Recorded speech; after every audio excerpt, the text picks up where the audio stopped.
Shalom adik-adik. Shalom. Apa kabarnya hari ini? Luar biasa. Wow, semangat sekali ya Mbak Eli. Iya, betul. Saat ini kita mau lebih lagi bersukacita. Kita mau memujikan "Oh sukacitaku" dengan semangat.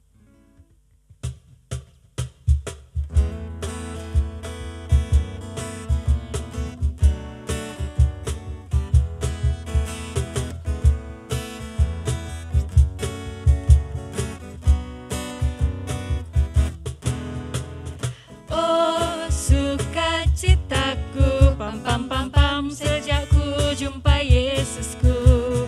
Oh sukacitaku, pam pam pam pam, ku temukan juru selamat. Dia mengasihi aku, bahkan mati bagiku. Sukacitaku kini penuh. Padanya ku berserah, pada Yesus Allah yang hidup. Padanya ku berserah, pada Yesus kehidupanku.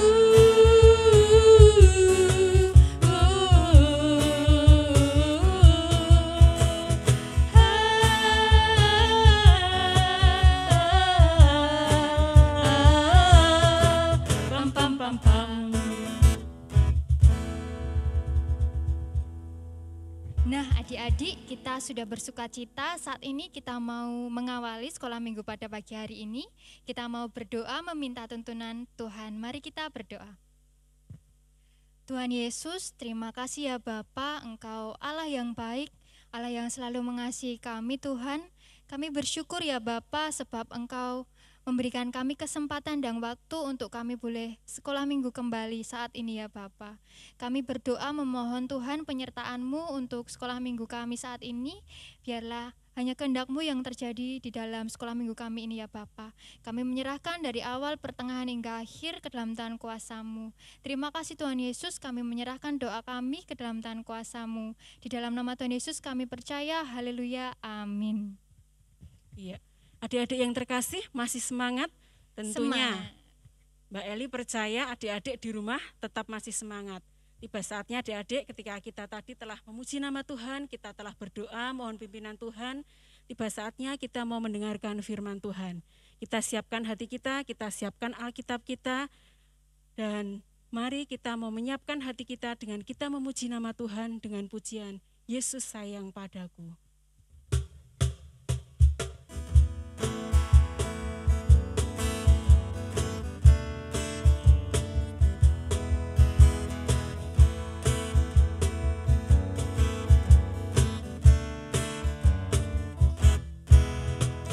Yesus sayang padaku, Alkitab mengajarku, walau ku kecil lemah, aku ini miliknya. Yesus Tuhanku, sayang padaku, itu firman-Nya di dalam Alkitab. Yesus Tuhanku, sayang padaku, itu firman-Nya di dalam Alkitab.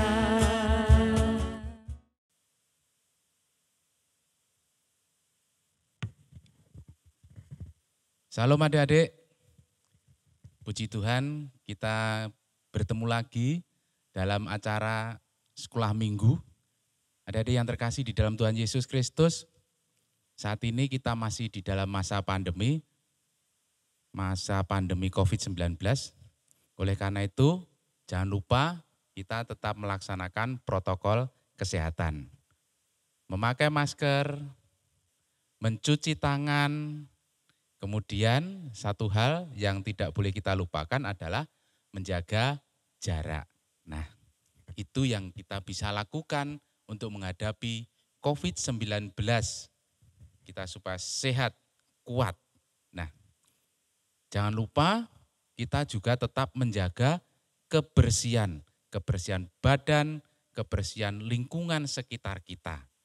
Adik-adik yang terkasih di dalam Tuhan Yesus Kristus. Kalau tadi kita mencuci tangan, apa sebenarnya tujuan daripada mencuci tangan itu? Tentu saja kalau kita mencuci tangan kita, kuman-kuman penyakit itu akan hilang, akan lenyap, dan tidak akan bisa memasuki tubuh kita. Itu kalau kuman penyakit. Nah, sekarang yang dipakai untuk membersihkan kuman daripada COVID-19 atau virus COVID-19 itu, yang biasa kita pakai itu adalah apa? Hand sanitizer atau cairan pembersih lainnya. Bisa pakai sabun atau pakai cairan beralkohol, itu bisa untuk membersihkan dari virus COVID-19. Adik-adik yang terkasih. Nah, sekarang ada pertanyaan dari Pak Bambang. Coba, apa yang dipakai untuk membersihkan bagian dari rumah kita, yaitu lantai? Coba sebentar dipikirkan. Apa kira-kira?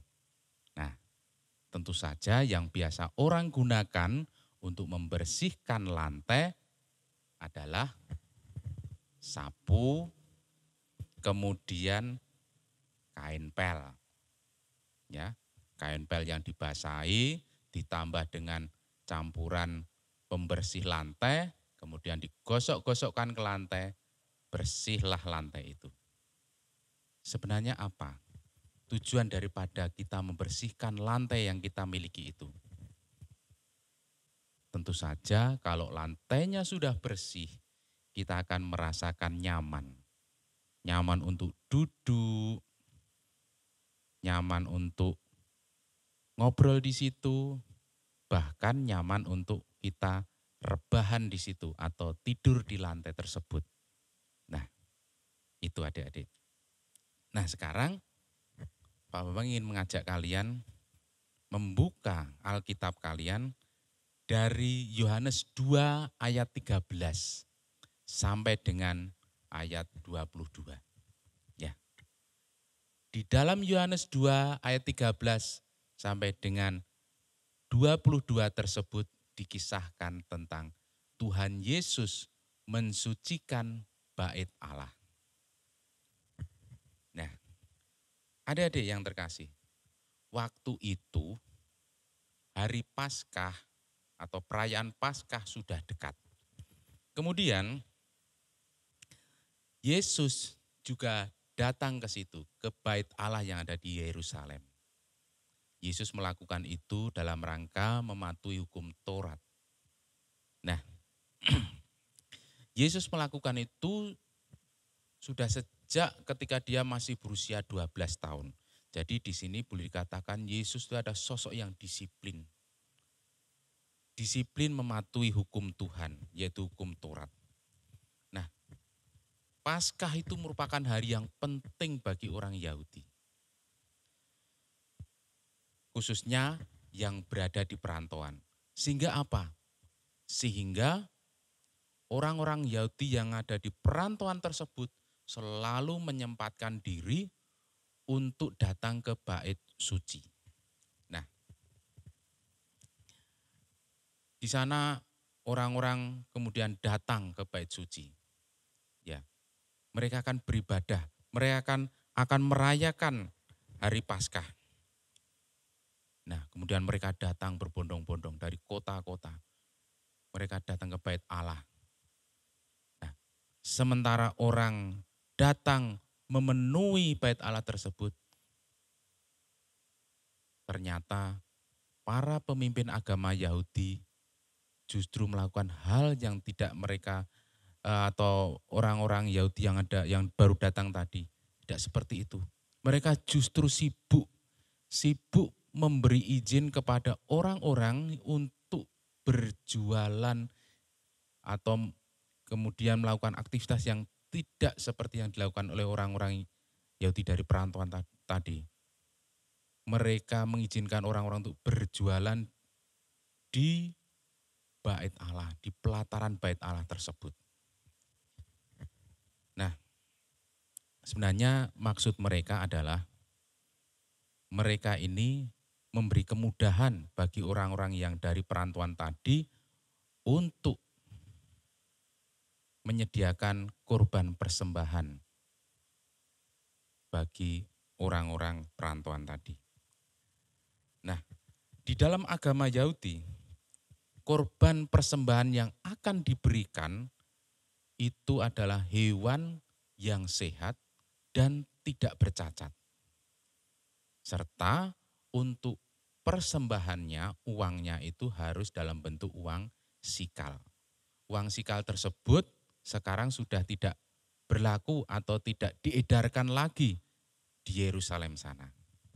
Nah, maka mau tidak mau orang-orang dari luar kota tersebut mau tidak mau harus menukarkan uangnya agar supaya bisa dipakai untuk persembahan di bait Allah. Nah, hanya saja yang membuat Yesus marah pada waktu itu adalah mereka atau orang-orang yang berjualan tadi dan orang-orang yang melayani penukaran uang tadi mencari keuntungan yang sebesar-besarnya. Nah, ini yang dianggap Tuhan Yesus sesuatu yang salah, yang tidak boleh dilakukan. Ini rasanya seperti menekan atau memeras umat Tuhan yang mau memberikan persembahan. Nah, terus semua yang dilakukan oleh pedagang-pedagang tadi dan penukar-penukar uang tadi dilakukan di halaman bait Allah. Padahal halaman bait Allah tersebut dipakai atau diperuntukkan bagi orang-orang non-Yahudi. Nah, otomatis hak daripada orang-orang non-Yahudi tersebut telah dikesampingkan. Nah, ini yang tidak diingini Tuhan Yesus. Orang-orang non-Yahudi ini pun sebenarnya berhak memakai bait Allah, tapi kenyataannya justru dipakai untuk berjualan, melakukan kegiatan bisnis yang itu mengganggu jalannya peribadatan. Ada yang terkasih di dalam Tuhan Yesus Kristus. Melihat hal ini, Tuhan Yesus marah besar. Maka dagangan-dagangan mereka, ada burung, ada lembu, ada domba, kambing, diporak-porandakan. Diobrak-abrik sama Tuhan Yesus. Yesus melihat di sini ada penyimpangan dalam menggunakan bait Allah. Nah, bait Allah itu adalah tempat untuk beribadah dan berdoa, bukan untuk meraup keuntungan pribadi. Nah, kemudian suasana tenang di dalam bait Allah ini juga terganggu. Terganggu oleh apa? Terganggu oleh bisingnya suasana orang-orang yang sedang bertransaksi, nyang-nyangan.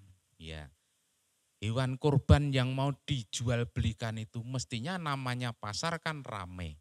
Nah, seperti itulah kondisi bait Allah waktu itu, seperti pasar, rame. Nah, ini Tuhan Yesus enggak inginkan, makanya Tuhan Yesus memporak-porandakan itu, marah Tuhan Yesus. Nah, selain itu, adik-adik yang terkasih di dalam Tuhan Yesus Kristus, para pemimpin agama Yahudi ini sudah merampas hak-hak daripada orang-orang non-Yahudi. Hak-hak orang non-Yahudi di dalam berdoa. Coba bayangkan, yang namanya tempat berdoa itu kan harus tenang. Coba kalau kalian baru belajar, ada suasana ramai, mesti kalian akan merasa terganggu. Apalagi orang yang sedang berdoa. Orang yang sedang berdoa itu diusahakan suasana tenang, teduh, Lah kalau terganggu oleh suara-suara orang yang teriak-teriak, suara orang rame, mana mungkin bisa sembayangnya atau doanya itu sungguh-sungguh. Nah ini yang tidak diinginkan Tuhan Yesus. Orang-orang pemimpin agama Yahudi tersebut sudah merampas hak orang lain. Nah, adik-adik, kemarahan Tuhan Yesus ini bukan tanpa sebab. Bukan asal-asalan begitu saja.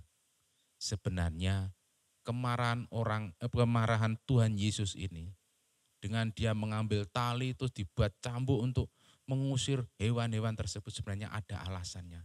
Ini sebenarnya hanya mengingatkan para pemimpin agama Yahudi tersebut. Tuhan Yesus ingin mengingatkan bahwa bait Allah itu dipakai untuk beribadah, untuk berdoa, bukan untuk berjualan. Ya. Bukan untuk dikotori. Coba hewan-hewan tersebut apa tidak buang kotoran di situ? Pasti buang kotoran di situ. Otomatis baunya, rasanya, suasananya mungkin tidak karu-karuan.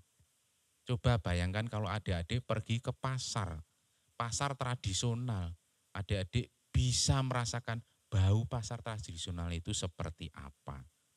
Atau kalau kamu pelihara binatang peliharaan di rumah, ayam 2 saja. Coba rasakan, pasti kalian makan mencium bau kotoran ayam tersebut. Nah, demikian pula bait Allah telah dikotori. Ini Tuhan Yesus marah itu mengingatkan, ya, mengingatkan supaya tidak membuat tempat Tuhan itu kotor. Nah, adik-adik, sebenarnya di sini Yesus tidak hanya membersihkan halaman bait Allah saja, tetapi juga ingin membersihkan penyimpangan, pelanggaran atau hal-hal yang tidak patut dilakukan di bait Allah. Ya, itu tujuan Tuhan Yesus mengingatkan dan ingin membersihkan dari penyimpangan-penyimpangan yang ada di sana. Sebenarnya tidak hanya secara fisik saja Tuhan Yesus itu mengingatkan, tidak hanya masalah kotorannya saja, tetapi Tuhan Yesus itu ingin agar bait Allah itu tetap terjaga dari kebersihannya, baik secara fisik maupun dalam hal pikiran, dalam hal perilaku, dalam hal tutur kata. Ini misi Tuhan Yesus. Adik-adik, sekali lagi, bait Allah adalah rumah Tuhan. Nah, rumah Tuhan harus dijaga kebersihannya. Oleh karena itu, di situ Tuhan Yesus menghendaki agar supaya orang-orang yang hadir atau yang datang di bait Allah itu tidak membuat kotor bait Allah. Orang-orang yang hadir harus menjaga kebersihan, ketenangan yang ada di bait Allah. Nah, lalu kalau kita bagaimana? Selaku anak sekolah minggu, sama. Selaku anak sekolah minggu juga harus menjaga kebersihan, menjaga ketenangan. Ketika adik-adik beribadah, baik itu di gereja maupun di sekolah minggu, satu hal, jaga kebersihan. Secara fisik kita tidak boleh membuang sampah pada tempatnya. Jangan membuang sampah pada temannya, tapi membuang sampah pada tempatnya. Nah, baik itu sampah kertas, habis kegiatan aktivitas sekolah minggu itu, ya ingat kalau aktivitas sekolah minggu seperti menggunting, menempel, itu habis selesai ya potongan-potongannya kita punguti, kita masukkan ke dalam plastik dan kita buang ke dalam sampah. Kalau di situ tidak ada tempat sampah ya kita kantongi, nanti pulang sampai rumah kita buang ke tempat sampah. Nah itu secara fisik. Secara rohani kita dalam menjaga kebersihan, ingat bahwa tubuh kita ini bait Allah. Maka pikiran kita, tutur kata kita, semua perilaku kita juga harus dijaga kebersihannya. Kita enggak boleh ngomong kotor, ya, enggak boleh. tidak baik dan itu penyimpangan, ya, ngomong kotor. Kita harus tetap memuji nama Tuhan. Terus tadi di dalam bait Allah harus dijaga ketenangannya. Maka kalau ikut sekolah minggu, ikut ke gereja, jangan membuat gaduh. Ketika Bapak Ibu guru sekolah minggu menyampaikan firman Tuhan, dengarkan ya. Dengarkan. Jangan ngobrol dengan temannya. Kalau ngobrol dengan temannya itu sama saja kita membuat suasana gaduh dan suasana ibadah menjadi tidak nyaman. Nanti firman Tuhannya hanya lewat saja, tidak masuk ke dalam hati kita. Itu ya anak-anak. Ya. Adik-adik yang terkasih di dalam Tuhan Yesus Kristus, sekali lagi ingat, jangan kotori bait Allah. Amin. Mari kita berdoa untuk firman Tuhan ini. Bapa yang sangat mengasihi kami, yang senantiasa memberikan kami kehidupan yang luar biasa, saat ini hamba-Mu sudah selesai di dalam menyampaikan firman-Mu. Terima kasih Tuhan, dan juga anak-anak-Mu ini Tuhan, anak sekolah minggu GKJ Bibis Luhur ini, baik di induk maupun di pepan, dan Tuhan semuanya saja Tuhan, ini sudah mendengarkan firman-Mu.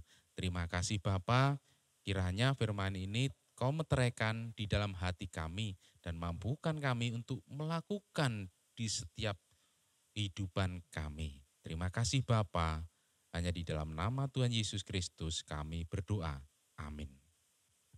Ya adik-adik, kita sudah mendengarkan firman Tuhan, biarlah Tuhan memimpin kita sehingga kita boleh melakukan setiap firman-Nya dalam kehidupan kita sehari-hari. Saat ini kita mau mengaku percaya pada Tuhan melalui pengakuan iman rasuli. Kita mau ucapkan bersama-sama, Mbak Putri undang adik-adik untuk bangkit berdiri. Kita ucapkan bersama-sama 1, 2, 3. Aku percaya kepada Allah Bapa yang Maha Kuasa, Khalik langit dan bumi, dan kepada Yesus Kristus, anaknya yang tunggal Tuhan kita, yang dikandung daripada Roh Kudus, lahir dari anak darah Maria, yang menderita di bawah pemerintahan Pontius Pilatus, disalibkan, mati dan dikuburkan, turun ke dalam kerajaan maut. Pada hari yang ketiga, bangkit pula dari antara orang mati, naik ke surga, duduk di sebelah kanan Allah Bapa yang Maha Kuasa, dan akan datang dari sana untuk menghakimi orang yang hidup dan yang mati. Aku percaya kepada Roh Kudus, gereja yang kudus dan am, persekutuan orang kudus, pengampunan dosa, kebangkitan daging, dan hidup yang kekal. Amin. Adik-adik yang terkasih, tiba saatnya kita saat ini mau memberikan berkat Tuhan melalui persembahan. Mari kita persiapkan persembahan kita dengan diiringi pujian Allah itu baik.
Mari adik-adik yang terkasih di dalam Tuhan kita Yesus Kristus, kita mau bawa persembahan kita ke dalam doa. Mari kita berdoa. Bapa di dalam surga, Pada pagi hari ini Tuhan, kami bersyukur di mana Tuhan telah memberkati di dalam sekolah minggu ini, dari awal, pertengahan, hingga sampai akhirnya ini dengan penuh keselamatan. Kami telah mendengarkan firman-Mu Tuhan, ajarkan kepada adik-adik kami untuk kami bisa melaksanakan di dalam kehidupan kami sehari-hari. Terlebih saat ini Tuhan, kami telah memberikan berkat melalui persembahan ini. Mari Tuhan, Engkau campur tangan, Engkau terima persembahan ini, Engkau berkati persembahan ini, sehingga persembahan ini layak untuk kemuliaan nama Engkau. Terkhusus di sekolah minggu GKJ Bibis Luhur ini ya Bapa. Bapa dalam surga, saat ini kami mau berdoa sesuai dengan doa yang telah Engkau ajarkan kepada kami, yaitu doa Bapa kami yang demikian. Bapa kami yang ada di surga, dikuduskanlah nama-Mu, datanglah kerajaan-Mu, jadilah kehendak-Mu di bumi seperti di surga. Berikanlah kami pada kami makanan kami yang secukupnya, dan ampunilah kami akan kesalahan kami, seperti kami juga mengampuni orang yang bersalah kepada kami. Dan janganlah membawa kami ke dalam pencobaan, tetapi lepaskanlah kami daripada yang jahat. Karena Engkaulah yang punya kerajaan dan kuasa dan kemuliaan sampai selama-lamanya. Amin. Ya adik-adik, sekolah minggu kita sudah berakhir saat ini. Adik-adik jangan lupa tetap menjaga kebersihan, menjaga kesehatan, makan yang teratur, rajin cuci tangan, dan kalau kemana-mana pakai masker. Untuk menutup sekolah minggu pada hari ini, kita mau pujikan Tuhan Kau Gembala Kami.